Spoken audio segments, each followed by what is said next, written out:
नमस्कार दोस्तों, आप देख रहे हैं आरसीएन न्यूज। आज हम बात करेंगे अभी की बड़ी खबरों के बारे में जो आपके लिए अति महत्वपूर्ण है, इसलिए आप वीडियो को पूरा देखिएगा, स्किप मत करिएगा। वीडियो पसंद आए तो लाइक जरूर करिएगा। अगर आप वीडियो को पूरा नहीं देखेंगे, भगा भगा कर देखेंगे, स्किप करके देखेंगे तो आपको पूरी जानकारी नहीं मिल पाएगी। जब आपको पूरी जानकारी नहीं मिलती है तो कमेंट के माध्यम से आप जानकारी मांगते हैं, तो मैं कमेंट का रिप्लाई नहीं कर पाऊंगा, क्योंकि मैं आपके कमेंट का रिप्लाई करूंगा तो अनेकों नाराज हो जाएंगे, क्योंकि कमेंट में कई भर्तियों के संबंध में जानकारी मांगी जाती है। तो सबकी जानकारी देना कमेंट के माध्यम से पॉसिबल नहीं है, इम्पॉसिबल है। इसलिए आप लोग जो है वीडियो को पूरा देखा करें, समझने का प्रयास किया करें। सबसे पहले हम बात करेंगे उत्तर प्रदेश अधीनस्थ सेवा चयन आयोग की भर्तियों के बारे में। उत्तर प्रदेश अधीनस्थ सेवा चयन आयोग द्वारा 40,000 पदों पर भर्ती की जाएगी, जैसा कि आज के समाचार पत्रों में आपने पढ़ा होगा। लेकिन सवाल है, भर्ती पूरी होगी या नहीं होगी?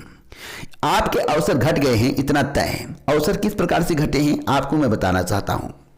आपको मालूम होगा कि जो 40,000 पद हैं उसमें राजस्व लेखपाल भर्ती, चकबंदी लेखपाल भर्ती, जूनियर असिस्टेंट, लोअर पीस के सिंचाई विभाग में इत्यादि विभागों से भर्तियां शामिल हैं। कुल मिलाकर 40,000 पदों पर भर्ती की जाएगी। लेकिन उत्तर प्रदेश अधीनस्थ सेवा चयन आयोग का कहना है, जो सरकार की मंशा है कि पेट के आयोजन के बाद ही भर्तियों का आयोजन किया जाएगा, नई भर्ती का विज्ञापन जारी किया जाएगा। अब इसमें आपके अवसर इस प्रकार से घटे हैं कि साल भर में एक बार पेट का आयोजन होगा। अगर आप पेट में क्वालिफाइड नहीं होते हैं तो आपका पूरा साल बर्बाद हो जाएगा।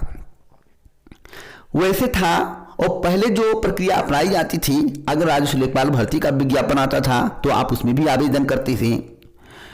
अगर चकबंदी लेखपाल का विज्ञापन आता था तो उसमें भी अप्लाई आप करते थे, आवेदन कर पाते थे। अगर जूनियर असिस्टेंट का विज्ञापन आता था तो उसमें भी आप अप्लाई करते थे।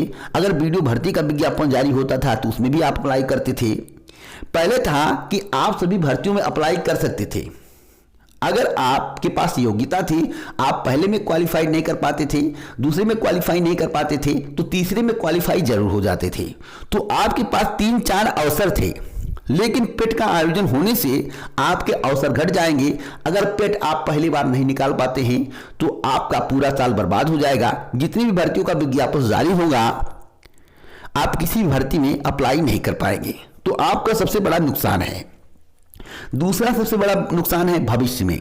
अगर सीईटी को इस भर्ती में शामिल कर लिया जाएगा तो आप हमेशा के लिए बाहर हो जाएंगे। अगर आप बहुत पढ़ाई में तेज हैं तो हो सकता है कि आपकी किस्मत बदल जाए, लेकिन ऐसा संभव नहीं है, क्योंकि सीईटी केंद्र की परीक्षा होगी और केंद्र की परीक्षा में, सीईटी परीक्षा में उत्तर प्रदेश, राजस्थान, बिहार, मध्य प्रदेश, उड़ीसा, बंगाल, छत्तीसगढ़ इत्यादि राज्यों के अभ्यर्थी शामिल होंगे।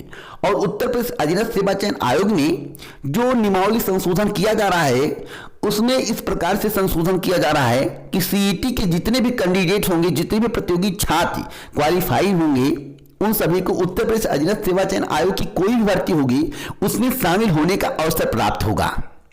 तो आप बताइए कि आपका नंबर कहां होगा? जितने भी उत्तर प्रदेश के प्रतियोगी छात्र हैं उनका नंबर कहां होगा?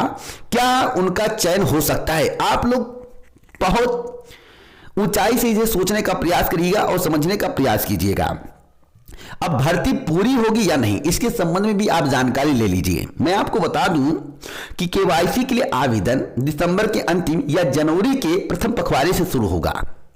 जनवरी के दूसरे पखवाड़े या फरवरी के प्रथम सप्ताह से पेट के लिए आवेदन प्रक्रिया शुरू होगी। आवेदन प्रक्रिया 25 दिन चलेगी।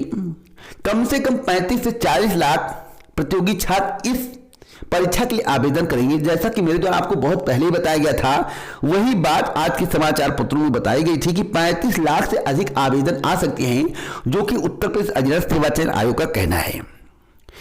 आप मानकर चलिए, अगर हम जनवरी माह से जोड़ते हैं तो फरवरी पूरा समाप्त हो गया आवेदन प्रक्रिया में। अब मार्च और अप्रैल में परीक्षा का आयोजन के बारे में चर्चाएं हैं, जैसा कि आज के समाचार पत्रों में बताया गया है। तो मार्च में किसी भी हालात में परीक्षा का आयोजन नहीं हो सकता है। क्यों नहीं हो सकता? क्योंकि 35 से 40 लाख अभ्यर्थी होंगे। सेंटर का निर्धारण करना, 3 दिन लगातार परीक्षा का आयोजन होना है।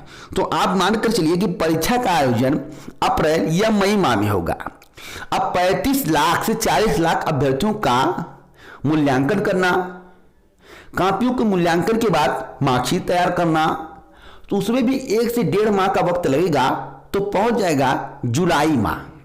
तो जुलाई के बाद ही किसी नई भर्ती का विज्ञापन जारी होगा। आप मानकर चलिए कि जून के बाद जुलाई, अगस्त, सितंबर माह तक लेकर किसी नई भर्ती का विज्ञापन जारी होगा। अब सवाल है कि 40,000 पदों पर भर्ती का विज्ञापन जारी होना है, तो क्या 40,000 पदों पर भर्ती का जो विज्ञापन जारी होगा वह 2022 चुनाव के पहले पूरी हो जाएगा? तो नहीं पूरी होगा, जैसा कि मेरे द्वारा आपको बताया गया था। अब इसमें सरकार एक नई रणनीति अपनाएगी और आप लोगों से वोट बैंक साधने का प्रयास करेगी, आप लोगों से वोट मांगेगी। और किस प्रकार से मांगेगी उसको भी सुनिए। सरकार कहेगी, भाइयों और बहनों, मेरे द्वारा, वर्तमान सरकार के द्वारा 3 लाख से अधिक भर्तियां की जा चुकी हैं और 40,000 पदों पर भर्ती करने की तैयारी है। कुछ के आवेदन लिए जा चुके हैं और कुछ के आवेदन भविष्य में लिए जाएंगे। जैसे ही मेरी सरकार बनेगी 40,000 पदों पर भर्ती की जाएगी। पहले कैबिनेट बैठक में इसी पर चर्चाएं होंगी, इसी पर मुहर लगेगी।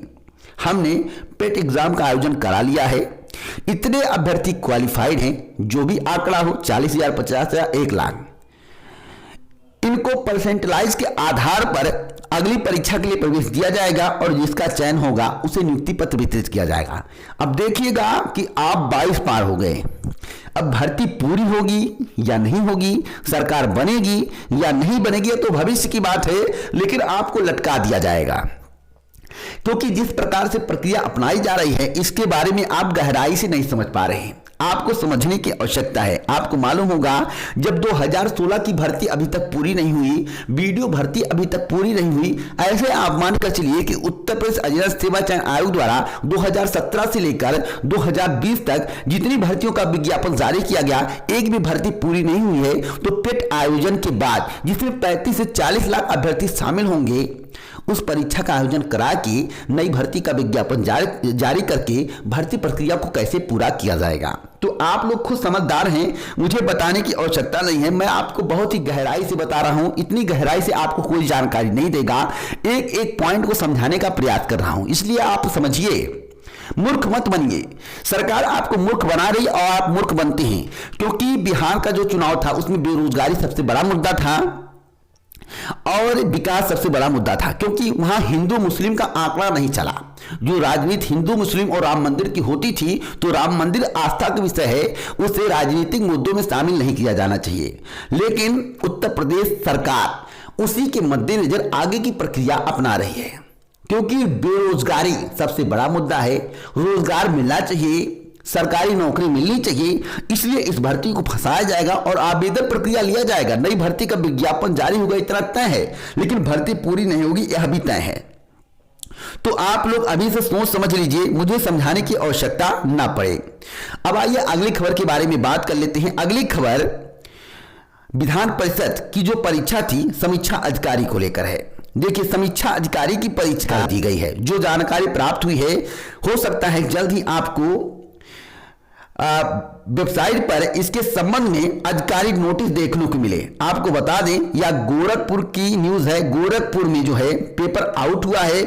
आइए इसके बारे में मैं आपको पूरी जानकारी दे देता हूं। मैं आपको बता दूं कि पर्चा आउट होने के आरोप और परीक्षार्थियों के हंगामे के बाद विधान परिषद सचिवालय के विभिन्न पदों के लिए रविवार को होने वाली परीक्षा निरस्त कर दी गई है। छात्रों के बवाल और आरोपों की सूचना मिलने के बाद मौके पर पहुंचे जिला अधिकारी के विजयेंद्र पांडियन ने विधान परिषद के प्रमुख सचिव से फोन पर बात की और स्थिति बताई। उसके बाद परीक्षार्थियों को परीक्षा निरस्त होने की जानकारी दी गई। इस सूचना के बाद परीक्षार्थी शांत हो गए। तो मैं आपको बता दूं कि गोरखपुर के 14 केंद्रों पर इस परीक्षा का आयोजन होना था। परीक्षा को स्थगित कर दिया गया है, जो वर्तमान की जानकारी है। लेकिन जब तक आधिकारिक पुष्टि नहीं होती है तब तक आपको इंतजार करना है। जो मुझे जानकारी मिली है उसी जानकारी के आधार पर मैं आपको जानकारी दे रहा हूं। आगे कोई जानकारी किसी भर्ती के संबंध में मुझे प्राप्त होती है तो आप हमारे साथ बने रहे, मैं आपको आज जानकारी जरूर दूंगा। इसी प्रकार की जानकारी सही और सटीक जानने के लिए आप हमसे जुड़ सकते हैं, चैनल को सब्सक्राइब कर सकते हैं। जय हिंद, जय भारत दोस्तों, नमस्कार।